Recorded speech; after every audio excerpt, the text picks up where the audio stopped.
Welcome to the Dam Owner Academy, brought to you by the Association of State Dam Safety Officials, or ASDSO, a series of videos to educate and inform on all aspects of operating and maintaining a dam safely.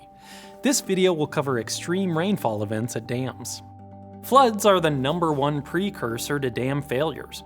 A vast majority of dam safety incidents, including some of the most catastrophic failures in modern history, started with extreme rainfall. It's easy to become complacent about flooding because it rarely happens, but many dams were not designed and constructed in accordance with modern safety standards. In addition, as dams increase in age, they deteriorate and become less capable of withstanding significant floods. Engineers use the term design storm to describe the minimum flood magnitude that a dam must handle safely. The extreme design storms included in current dam safety regulations may seem overly conservative, expensive, and even unnecessary, but the consequences of failure can be tremendous. This video provides an overview of extreme weather, how it can affect your dam, and what you can do to prepare. Although rare in specific locations, extreme weather events occur every day somewhere across the world. In 2013, parts of Colorado received rainfall totaling more than 20 inches, exceeding their average annual precipitation within the span of a few days, sparking disaster declarations in 14 counties. In 2014, Pensacola, Florida saw 20 inches of rain across 24 hours, with 6 of those falling in a single hour. In 2017, Hurricane Harvey dropped more than 60 inches of rainfall over 4 days in one place outside of Houston, with widespread areas receiving more than 40 inches. This is why most dam safety regulations require high-hazard dams to pass the Probable Maximum Flood, or PMF. The PMF is the theoretical largest flood resulting from the combination of the most severe meteorological and hydrologic conditions that could conceivably occur in a given area. You might be familiar with the so-called 100-year flood that is commonly used as a reference for flood events.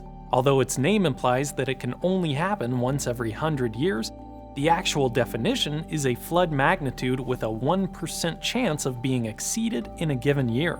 Over a 30-year period, there's a 26% chance of such a storm occurring. Over 50 years, the probability approaches 40%. Nearly the flip of a coin.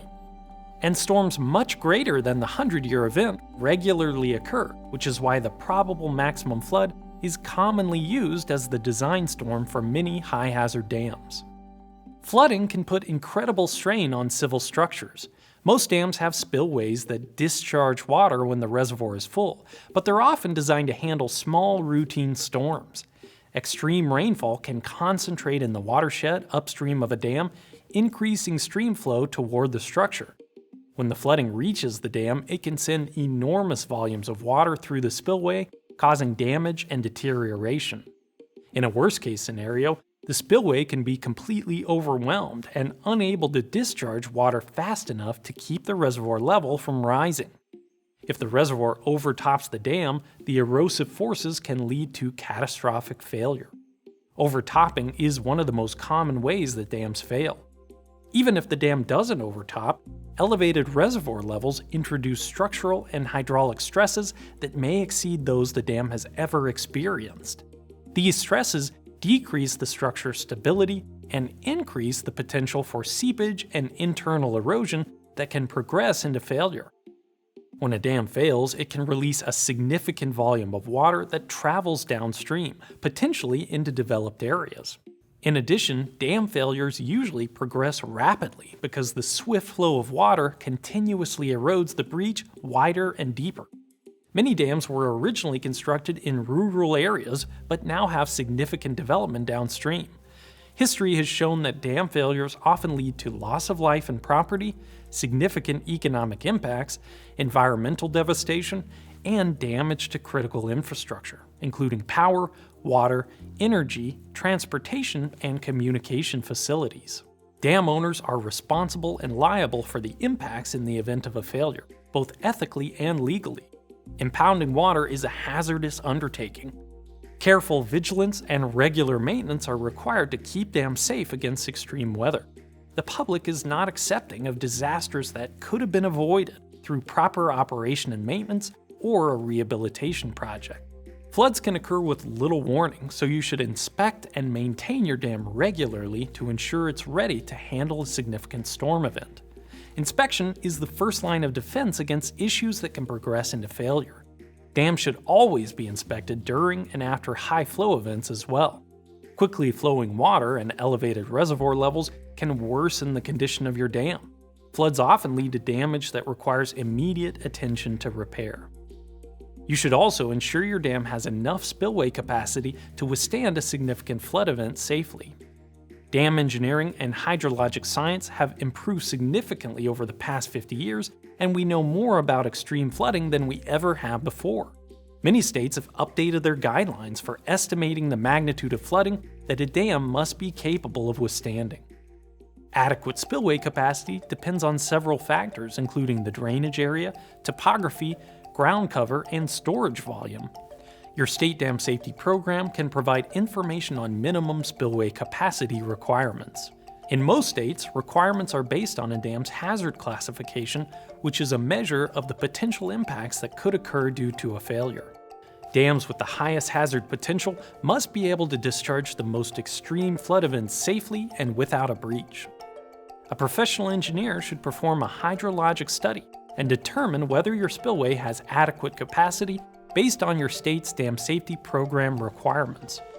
If your spillway is not sufficient, you should work with an engineer to assess options for rehabilitation.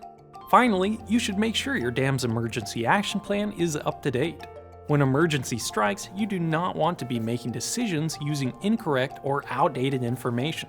An Emergency Action Plan, or EAP, is a written document that helps prepare dam owners and emergency managers if an incident arises.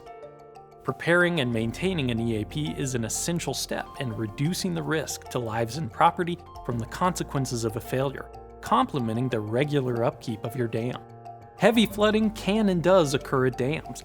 If not adequately designed and maintained, extreme rainfall can lead to catastrophic failure and release of stored water, threatening downstream communities. Dam owners are responsible and liable for impacts due to failure. You must be mindful and diligent of the threat from extreme weather by performing regular maintenance and inspections, ensuring your dam has adequate spillway capacity, and keeping an emergency action plan up to date. The Association of State Dam Safety Officials has free resources available to help owners operate and maintain their dams safely. Contact your state dam safety program for additional help, and be sure to check out ASDSO's website at damowner.org for more information.